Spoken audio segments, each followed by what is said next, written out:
Bonjour les amis, j'espère que vous allez bien. Nouvelle vidéo un petit peu particulière. Aujourd'hui, j'ai décidé d'appeler le docteur Gérald Kierzek qui est médecin urgentiste. D'ailleurs, ce docteur a sorti un livre, Coronavirus, 50 questions, 50 réponses et l'intégralité des droits d'auteur sera reversée à l'Institut Pasteur. C'est important de le souligner. Et avec lui, on a répondu à vos questions. Comment finalement différencier une grippe du coronavirus? Quels sont les symptômes? Comment se soigner? Si une personne chez vous là, qu'est-ce qu'il faut faire? Et le but, encore une fois, c'est de vous informer, éviter les fake news et peut-être d'une certaine manière vous rassurer, vous sensibiliser. Voilà, le but, c'est vraiment d'informer au maximum. C'est parti, regardez. Et avec moi, j'ai le docteur Gérald Kierzek, qui est médecin urgentiste. Vous avez également un livre, Coronavirus, comment se protéger, 50 questions, réponses, et l'intégralité des droits d'auteur seront reversés à l'Institut Pasteur. Ma première question que j'ai envie de vous poser, docteur, c'est comment vous allez? Moi, je vais bien. Enfin, je vais bien dans le sens où je sors de garde, je serai de garde tout le week-end. On a des patients, c'est sûr qu'on a beaucoup de patients. On n'est pas submergé non plus sur les services d'urgence, c'est plutôt les services de réanimation le vase était déjà plein, donc là, la goutte d'eau risque de faire déborder le vase. Mais en tout cas, en Île-de-France, les choses sont gérées, sous tension, monitorées. C'est un peu comme le lait sur le feu qu'on surveille, mais en tout cas, pour l'instant, ça va. Et puis moi, je suis dans un secteur affecté là, en renfort Covid, justement, cette fameuse maladie coronavirus, ça donne le Covid-19. Et donc, dans un secteur où je vois que des patients qui ont, comme ce que tu avais là il y a quelques jours, mais avec des formes plus graves. Alors nous, on a un biais de sélection. On voit que les formes les plus graves. Mais l'immense majorité des gens, ils sont comme toi, c'est-à-dire qu'ils vont bien. C'est clair, au bout de quelques jours. Moi, j'ai une question qui me vient, c'est est-ce qu'aujourd'hui, on peut encore passer au travers et ne pas avoir le coronavirus? C'est toute la question. C'est pour ça qu'on est passé en stade 3, hein, le fameux stade 3 de l'épidémie. Moi, ça faisait un petit bout de temps que je disais, ça fait longtemps qu'on est en stade 3 virologique, parce que l'impression qu'on avait, des collègues, moi, c'était qu'il y avait plein de gens qui avaient ces symptômes-là, qui éternuaient, qui avaient une espèce de grippe, qui étaient avec de la fièvre, et puis ça passait. Donc d'habitude, on dit c'est la grippe et on ne fait pas de test. Stade 2, on faisait encore quelques tests et c'est largement sous-estimé. Mais là, en stade 3, on ne fait plus de tests et c'est largement sous-estimé. C'est-à-dire qu'on voit bien que le virus, il circule de partout. Il a circulé sur le territoire. Probablement que beaucoup de gens ont été infectés. Ce qui veut dire que les chiffres qu'on nous égrène le soir, là, les 22 000, etc., ils n'ont pas de sens, ces chiffres-là. Là aussi, ça fait plusieurs semaines qu'on dit, mais ces chiffres, c'est uniquement les cas détectés. C'est-à-dire ceux qu'on teste. Mais la réalité, elle est sous le niveau de la mer. C'est un iceberg, un peu. On a le dessus, là, on voit les morts, bien sûr, les graves. On voit les patients qui sont détectés. Mais la réalité de l'infection, elle est dessous. Et c'est une bonne et c'est une mauvaise nouvelle, hein. La bonne nouvelle, c'est que si vous avez 40 millions de Français qui ont déjà eu le coronavirus et qui vont bien, ça veut dire que l'histoire, elle est finie. Si en revanche, il va y avoir 40 millions de personnes qui vont l'avoir en très peu de temps, l'histoire, elle n'est pas du tout finie, parce que même 1% de cas graves, 1% de cas graves sur 40 millions, ça ferait 400 000 personnes à prendre en charge en même temps. Et l'enjeu, il est là. Et c'est là la difficulté. Moi, j'ai envie de savoir, c'est déjà revenir à la base, les symptômes que provoque cette maladie-là. C'est mal de tête, fatigue, un peu le nez qui coule. C'est ce qu'on appelle, nous, dans le jargon, un syndrome grippal. Des courbatures, de la fièvre, le nez un peu pris, la gorge qui gratte, et puis ensuite vous allez vous mettre à tousser, un peu de fièvre, hein, pas 40 de fièvre au début, c'est plutôt un 38 de fièvre.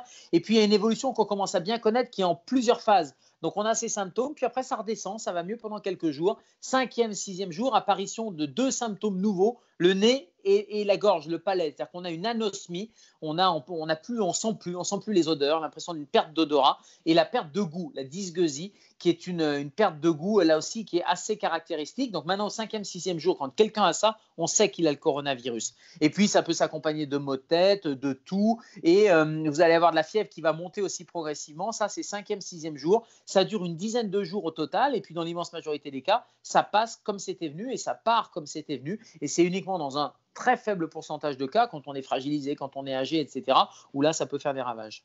Justement, moi, j'ai ce cas actuellement, j'ai plus d'odorat, j'ai plus de goût en ce moment. Plusieurs personnes m'ont dit qu'ils avaient la même chose. Au bout de combien de temps l'odorat et le goût reviennent? Alors, c'est transitoire, c'est-à-dire ça a l'air d'être transitoire, passager, ça va revenir. Alors, on ne sait pas le mécanisme. Hein. C'est peut-être une inflammation de la muqueuse, c'est peut-être les petites terminaisons nerveuses qui ne donnent plus l'information sensitive. Donc, on n'a pas d'explication. En tout cas, on sait que ça revient progressivement, parfois plus vite quelques jours chez les uns, parfois plus longtemps chez les autres. Il y aura peut-être besoin de rééducation un peu olfactive et tout. Mais en tout cas, ce n'est pas un signe de gravité. Ce n'est pas parce que c'est un marqueur de l'infection. Hein. C'est-à-dire qu'on peut dire que clairement, toi, tu es contaminé par le coronavirus, même si on n'a pas de test, ça vaut, c'est l'équivalent d'un test.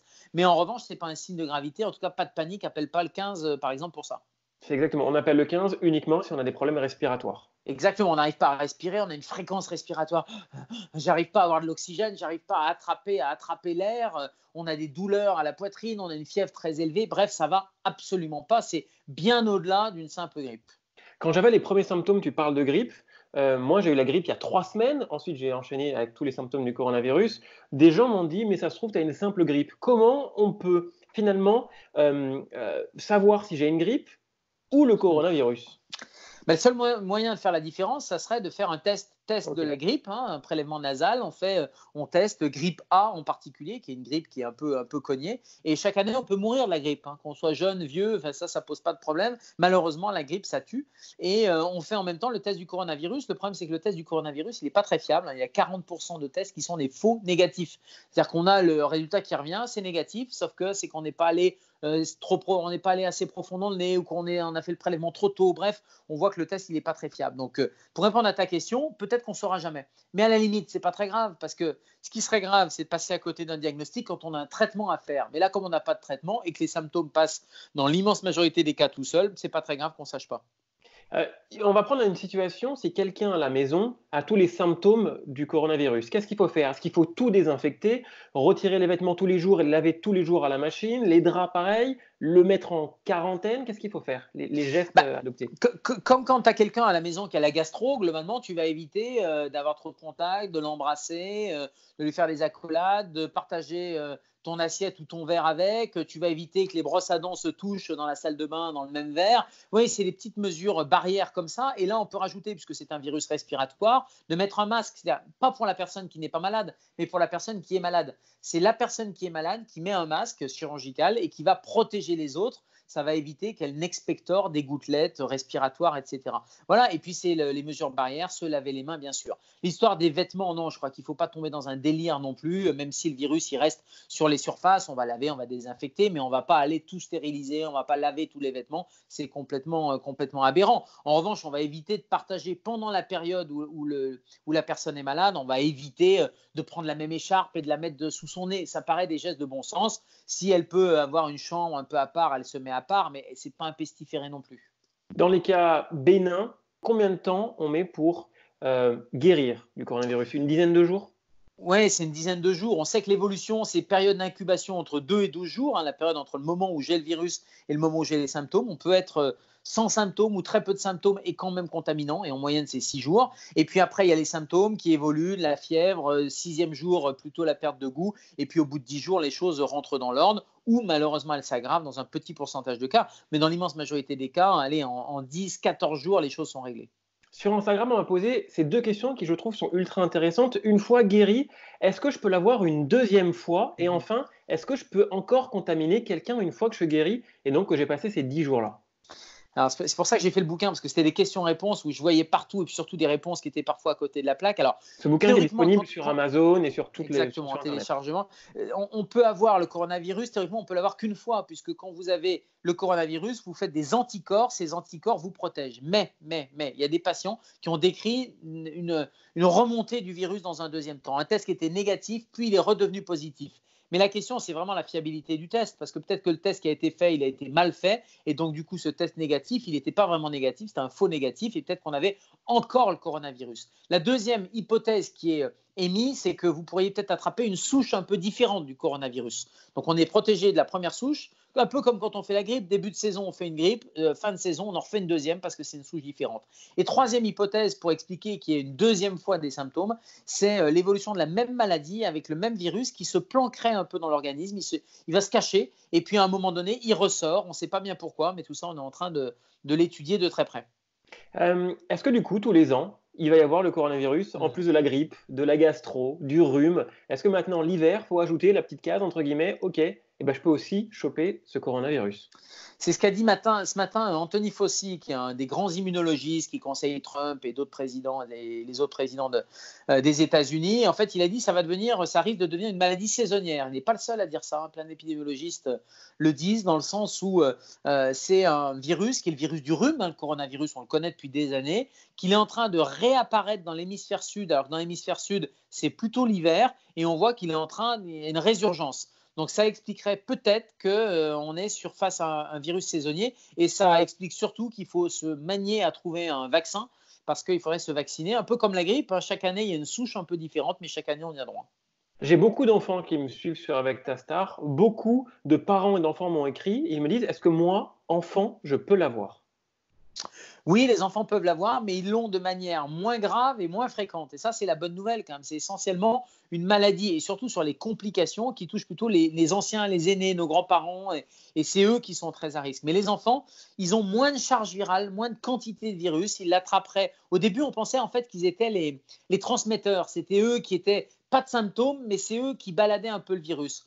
En fait, même ça, on est en train de le remettre en question, c'est-à-dire que la charge virale, la quantité de virus transporté, peut-être qu'elle épargne les enfants, et c'est vraiment la bonne nouvelle. Pourquoi on n'en sait rien? Ils ont une immunité. Est-ce que c'est le fait d'être allé à l'école, à la crèche, d'avoir déjà eu des coronavirus et donc avoir développé une immunité, une défense contre ça? Peut-être, c'est peut-être ça. En tout cas, la bonne nouvelle, et qui est certaine, c'est qu'il y a très, très, très peu de formes graves. Donc chez eux, c'est une maladie, soit elle ne se voit pas, soit elle est bénigne.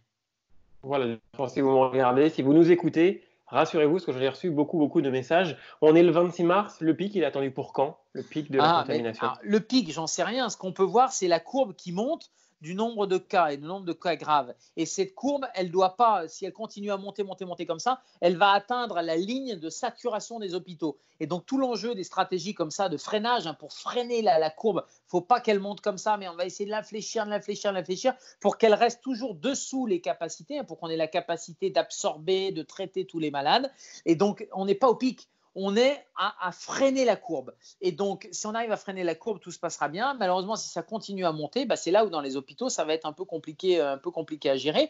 Mais c'est une fois qu'on a la courbe qui redescend qu'on pourra dire on a atteint le pic. Pour l'instant, on est toujours en phase ascendante et on attend cette fameuse vague de malades avec la courbe qui croise les capacités hospitalières, peut-être pour ce week-end.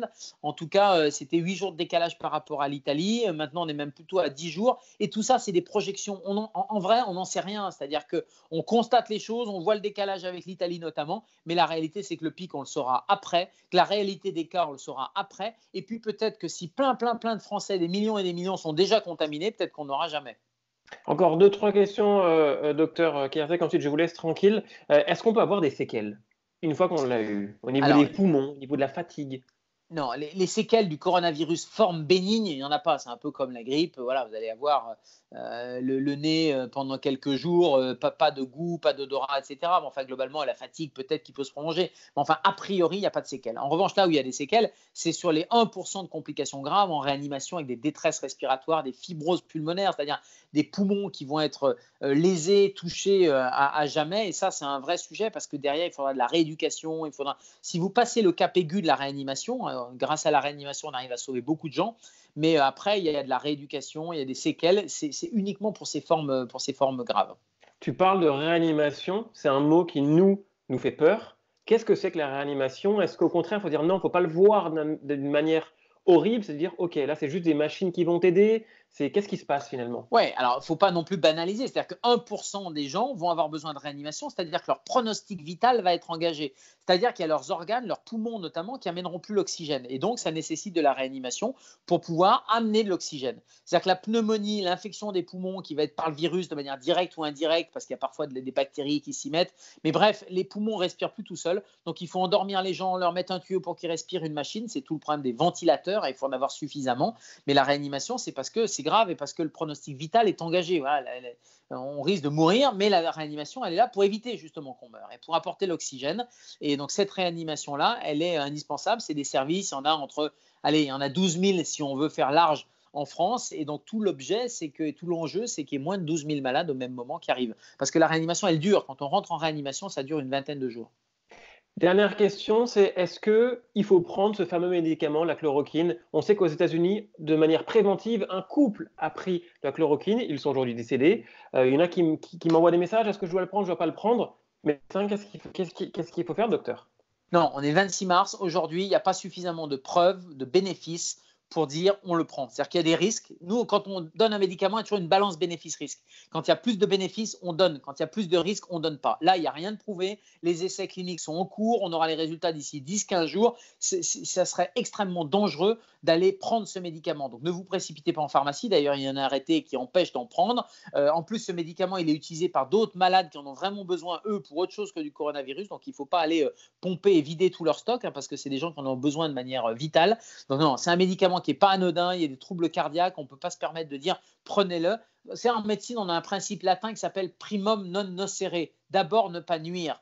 Et donc tant qu'on ne sait pas si ce médicament n'est pas nuisible et n'est pas efficace, etc., il faut être raisonnable, il faut attendre là quelques jours avant d'avoir cet emballement qui est un emballement complètement fou. Donc il faut être vraiment garder raison sur cette histoire-là. On a fait le tour de mes questions. Est-ce que vous voulez ajouter une dernière chose que j'aurais oublié ou que les abonnés auraient oublié de vous demander? Non, moi je suis assez effaré de voir les collègues infirmiers, soignants qui parfois dans leur… Alors, on est applaudi le soir à 20h, mais à côté de ça, il y a des gens qui sont vus un peu comme des pestiférés quand ils rentrent chez eux. On dit touchez pas les portes, garez pas votre voiture à côté de nous. C'est pas la peste, c'est pas Ebola, c'est pas un virus qui je te touche, t'es contaminé, tu meurs. C'est pas du tout ça. 99% des gens, ils vont guérir spontanément. Donc ça, il faut vraiment relativiser les choses. C'est pas une grippe, mais comme la grippe, il y a des formes graves. Chaque année, on peut mourir de la grippe, on peut mourir du coronavirus, mais c'est essentiellement les plus âgés, c'est nos anciens qu'il faut protéger. Voilà pourquoi il faut rester chez soi pour protéger, pour éviter que le virus ne circule et pour éviter de contaminer les plus fragiles. Merci beaucoup, Gérald Kierzek. Pour rappel, vous êtes médecin urgentiste et vous avez un livre Coronavirus, Comment se protéger, 50 questions, 50 réponses, et l'intégralité des droits d'auteur seront reversés à l'Institut Pasteur. Merci beaucoup d'avoir répondu à mes questions. J'espère que ça va aider les gens, parce que c'est vrai que je reçois beaucoup de messages, mais je ne suis pas médecin, je ne veux pas parler à Ouais. votre place. Et Parce pas que de c'est vous qui panique. faites. Exactement, il ne faut pas paniquer, restez à la maison, et on appelle le 15 uniquement si on a des problèmes respiratoires. Merci beaucoup, docteur, et on pense à vous, et merci beaucoup pour tout ce que vous faites pour nous. Merci à vous. À très vite.